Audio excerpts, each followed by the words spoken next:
Hello, my name is Martyr, and this is the Indie Game of the Week, One Way Heroics, and thank you for watching. One Way Heroics is an RPG slash roguelike or roguelite, whatever term you prefer, released on Steam February 2014, and it was developed by Smoking Wolf and published by Active Gaming Media. You can go ahead and pick up One Way Heroics right now on Steam for $3.49, and I really think you need to go ahead and pick this game up right now. I'm kind of shocked how this game has gotten so little media, so little attention, because this game is fantastic.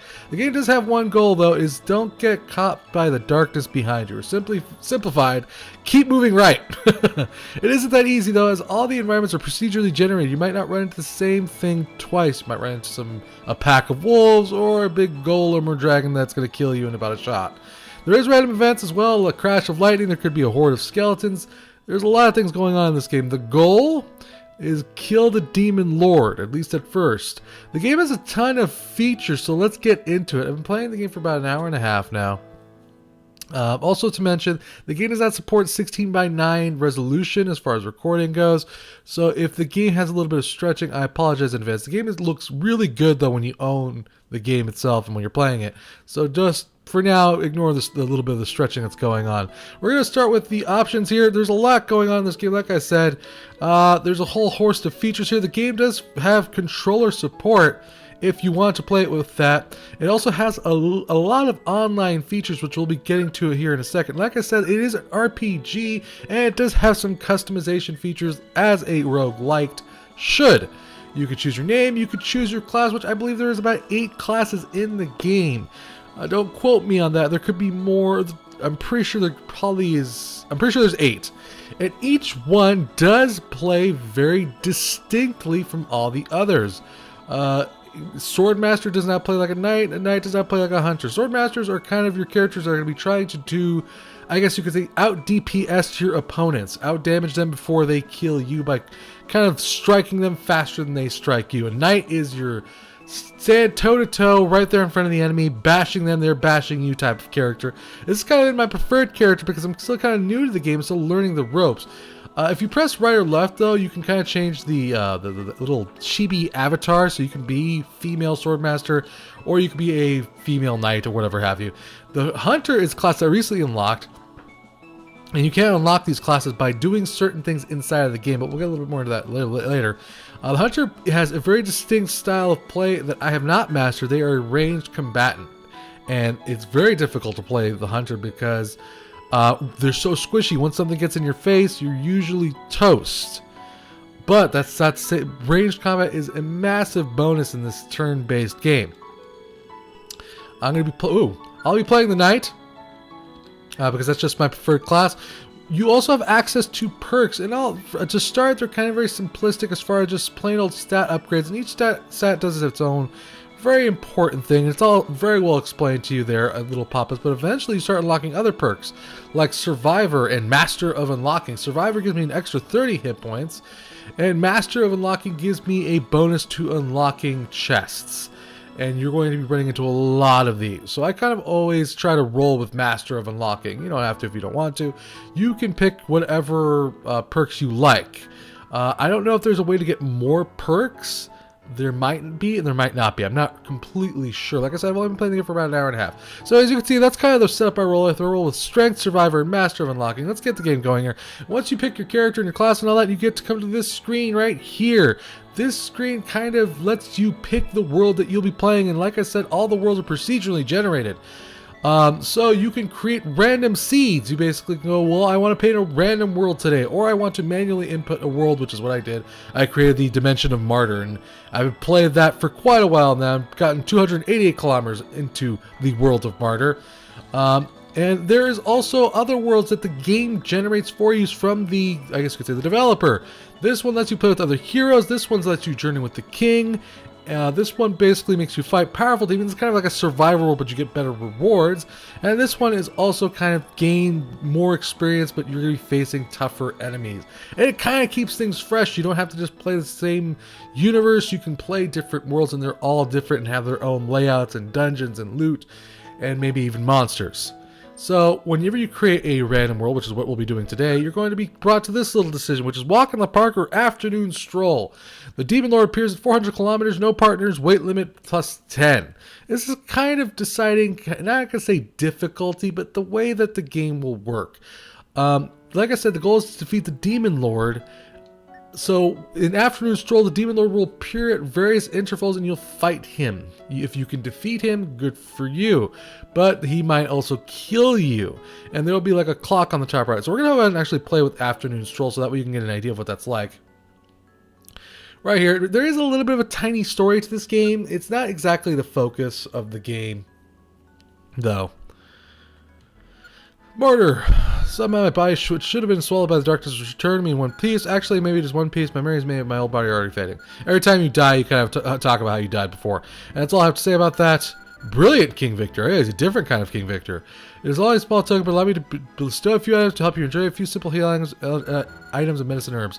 It'll be a tough trade, but we leave the destruction of the Demon Lord to you. I'll be leaving the castle behind as well. I hope we are able to meet once more. Now it's time for you to depart. I pray for your success. Now, like I said, the game is turn-based, so every time I move or do an action, as you can see, the screen starts moving right more and more. So we're going to go ahead and talk to this person. You are seriously leaving behind as well, aren't you? This is your way I can outrun from the coming darkness. So at least do my part by telling you about the upcoming areas. A stone hut, a big town, and a small village. Mini-map updated. Now, let's talk about what you're looking at here, the UI, as it were. Like I said, on the top right, there is a clock. That is the clock for the Demon Lord to show up. As I move forward, that clock starts moving more and more, and the Demon Lord starts showing up faster and faster. In the middle of the screen is my hit points, my stamina points, and my energy. The farther I travel, the more energy I lose. If I go down to 100, if I go down to 0% energy, I actually don't regenerate as much hit points, and I don't think I regenerate any stamina points at all. So it's actually kind of important to manage your resources and your stats as well as much as anything else. So I'm going to try to head toward this hut down here because it's glowing. I may have made a mistake though. Oh no, I did not. Okay, cool. This is a hut, like I said. I'm trying to find my way in here because there could be some sort of... Will you also record your progress? Oh, there is a hut down here. There is kind of like a village. This area will continue for another 52 kilometers, and the next area stretches for 74 kilometers. Make sure you are prepared. I got attacked. It's not a position I want to be caught in because the darkness is right there. Gotta move along. You are who? Oh, would you like to save? No, I don't want to do that. Anything like that. I don't even want to. You can't save in the game. Oh, good lord. Yikes. You can't save in the game if you choose to. And basically you can kind of pick up your progress from later on. It allows you basically to stop playing if you don't want to continue playing. We've also found, like I said, there's random environments, there's random dungeons with random monsters, oh good lord, and random loot. I've leveled my max SG, goes up by 10. This is also very dangerous because I could get caught in this maze of a castle and die. I'm going to take that sword, I'm going to take that silver. You know what? I think we might have caught ourselves in a situation where we might get smoked here. I'd love to grab that treasure chest, but that darkness is rapidly approaching. And God knows there's a ton of monsters who want to kill me. You know what? We may die here. Oh, you know, I think we're gonna escape. We're gonna make it. Oh no! I might die here on the first playthrough. That's okay though, because that allows me to show you what's on the next screen after you die. It kind of gives you like a little bit of text explaining to you how you died, and then you get kind of like a kind of an advice time, basically explaining to you what you did wrong and how you did it. I'm gonna skip through all this because I kind of want to show you the after up. Every time you play the game, you're gonna get hero points depending on how you did. You will use these points to unlock perks or unlock kind of this, I guess you could say, item system. I got 7 hero points. It also tells you how you did, which obviously I did balls-tastically. You have 51 hero points though, and I was talking. What I'm talking about in particular is the dimensional vault, which allows you to transfer items over from your playthrough to the next playthrough. You can also buy more dimensional vault slots, and it allows you to kind of, I guess you could say, make progress in a weird way. If you find a really kick-ass sword, you could transfer it to your next playthrough. You could also, with hero points, buy perks, which you can see here, or you could buy classes. And like I said, there's eight classes. There is a way, though, in the game to unlock the class. For instance, if I didn't want to spend the hero points to unlock Pirate or Adventurer or Force User or Bard, I could recruit a party member to unlock the Bard, or I could defeat an enemy using Force powers to unlock the Force User there. I could open an extravagant chest to get the Adventurer, or discover the Dark Brotherhood. You get the idea of how to unlock other classes. So once you do that, you could also post your progress to Twitter, or kind of save your video how you did and watch that later on. It has that little features to it. Graphically, the game is, well, it's a pixel game, so it's okay. But I think again, the focus of this game here is not necessarily the graphics here. It's the game itself, how rich it is and how many things there are in it, how it's procedurally generated, there's classes and perks, all the RPG goodness there for you to enjoy. I'm going to go ahead and recreate another world here so that way I can show you more of the game. The game, like I said, is surprisingly difficult. Every action matters. Even if it's a turn-based game, you need to think about what you're going to do before you do it. I'm going to skip the king's text there. I'm going to grab this chest again. Always good to grab that chest. This time, you know what? I'm going to go ahead and grab some stuff from my dimensional vault. I'm going to grab my battle axe here. And apparently I am overweight. Okay. Because it is an RPG, there is things, you can access your items here by pressing, for instance, X on my keyboard, and it brings you kind of to your skills menu. This allows you to access certain abilities that will help you through your adventure. For instance, you can speak with your little fairy, ask her for advice, find out more things about the game. You can also access your abilities, items, and equipment, which I'm going to go ahead and do that now. I'm going to equip the battle axe and drop the long sword, which will allow me to freaking move, which is fantastic. So now I got a battle axe, which is a very powerful item. And we're going to go ahead and start moving. I forgot to talk to that chick, though. Just show me the environment up ahead. That's okay, though, because that didn't necessarily help me out last time, and it actually got me killed. Like I said, you could run into random enemies on the field sometimes. And as you kind of get the idea of what you're trying to accomplish here, is just keep moving right, but because there's a lot of factors involved in that. Oh boy.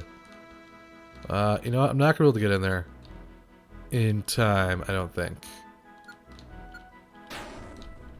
Axes are more proficient in knocking down walls and stuff. That's why I did that. Plus, I wanted to get the experience of killing all these feral dogs. We were just kind of lining up for the slaughter here. Plus, there is a chest in here, which I'm going to go ahead and risk and grab. It's an axe, which I can't necessarily pick up. You know what? I don't think we're gonna get to that. Let's go. Let's get away from the darkness. God knows, I don't want to die again like an idiot. So as you can see, we're trying to move along here. Maybe if I can move fast enough, we could catch a glimpse of the Demon Lord, and he can kill me. So as you can see, I've taken quite a bit of damage now, and if I wanted to, I could grab a healing herb here, use this to heal myself, which would be very, very nice. But you also have to manage the items that you use. If you use all your healing items up right away, you're kind of going to be dependent on the self-regeneration of your character, which can be very dangerous and dicey. So like I said, you kind of have that tactical aspect of the entire RPG thing. You have to be very careful how you do your actions here. I'm going to kill, hopefully, all these guys. I'm being attacked. Oh, dear God. Okay, I'm going to actually get my ass kicked here. I'm going to use a healing vial. Would you stop missing, for the love of God? Who throws a rock? Oh, well, it's a very effective strategy, but I'm kind of in a crappy situation here. I'm not going to lie. I'm actually just going to go ahead and eat that right away. Dude, you were pissing me off.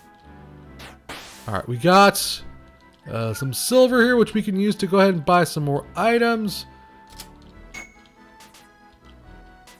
We're going to need to use another healing vial here. Please die. Please die. Dragon. We defeat the Dragon Warrior. And we're going to get access to this chest, hopefully. We got the area map plus 400 silver. Pretty nice all in all, even though we took quite a bit of damage. And that might not have been completely 100% worth it. The area map does allow us to reveal the local surroundings, so we're going to go ahead and use that now. And things will start flashing on the map that might be of use to us. I'm going to just grab this herb. A weed that has been burnt to a crisp. Eating it will restore energy by a tiny... Let's just eat it. Eat the weed. Eat the random thing you found on the ground, man. What's wrong with you? Don't you know how RPGs work? I'm going to ignore that stupid bird. We found a friendly house. Do you know the Jade Forest group? They're a conservative group that hunts out poachers and kill endangered animals. It's but not kill endangered, protect endangered animals. Best to avoid hunting animals that don't attack you unless you want these tree huggers after you too. Merchant, I am renowned merchant. We can go ahead now and spend some of that silver we found. We could buy a treasure map, a scroll of jerry-rigging, which will repair the durability of equipped items and armor. However, exchange of items will break easier. Or we could buy more healing herbs, which is what I think we're going to do. And we're probably going to use them right away.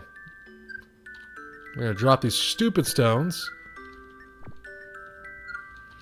And eat one of the herbs. There we go. What other items do you have, sir? You have a treasure map. Whoa. Nah, that's alright. Sailor dude is battling a bat and a feral dog. Welcome, I hope you aren't a crook like the last guy. Make yourself at home. I'll get smashed to the wall. Sorry, I hope you don't mind. Broke your house there. Oh, we found another house here.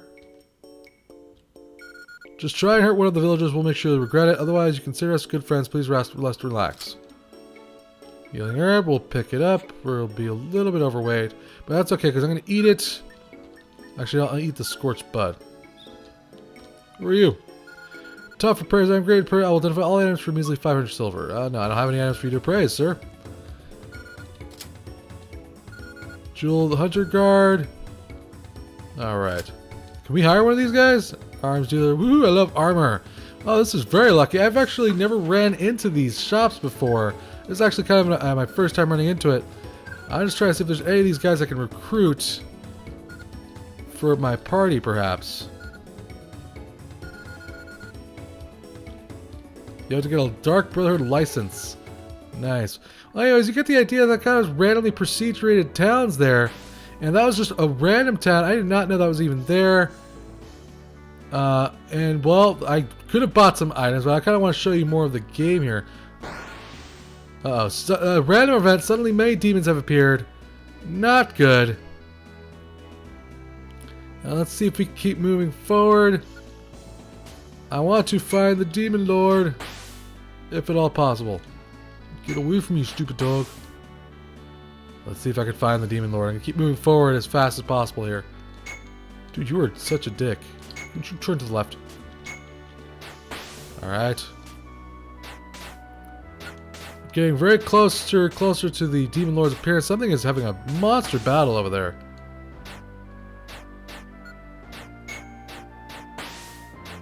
Wow, something's going to town on the Phantom Knight and Female Guard.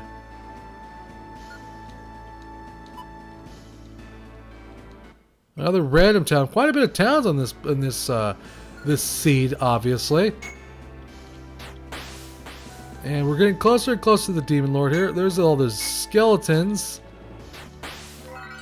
We reached another level. Oh, I didn't take the item. I probably should have. Alright, and let's see what's over here. So many creatures killing each other over here in this game. But that's just it. That's just the random things that could happen in this game.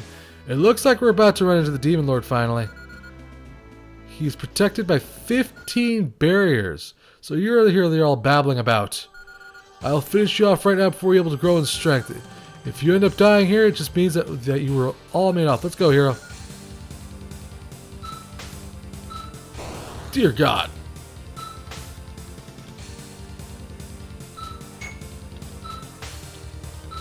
Oh my God. Oh, we got killed by the Demon Lord. Oh my goodness. He is a very powerful character, and like I said, again, that game has like a lot of online features. So actually, kind of your progress can be actually seen by other players as you play through the game. Musically, sound-wise, the game is pretty. I enjoy it a lot. Some people can get probably a little bit annoyed by some of the music, though. I could see that happening, but I personally enjoy the music quite a bit. We got a lot of hero points, though, so I'm probably going to be using those for sure to at least get dimensional vault slots or something. I'm actually going to go ahead and put my battle axe back into the dimensional vault for my next playthrough and return to the title screen. So yeah, guys, as you can see, the game just has a lot of awesome features to it all. You can keep playing it over and over and over again. The game has very varied events happening. No one playthrough the same. If you're a fan of roguelike games, you're going to love this game. It's smooth. It runs very well. I haven't ran into many bugs. It's addictive. There's a ton of replay value here. And did I mention it's only $3.49, guys? So go ahead and pick up this game, guys. Big thanks to the developer for a chance to review this game. Thank you for watching. Remember to subscribe, like, and share for future videos. I hope you enjoyed this review. And this has been the Indie Game of the Week, One Way Heroics.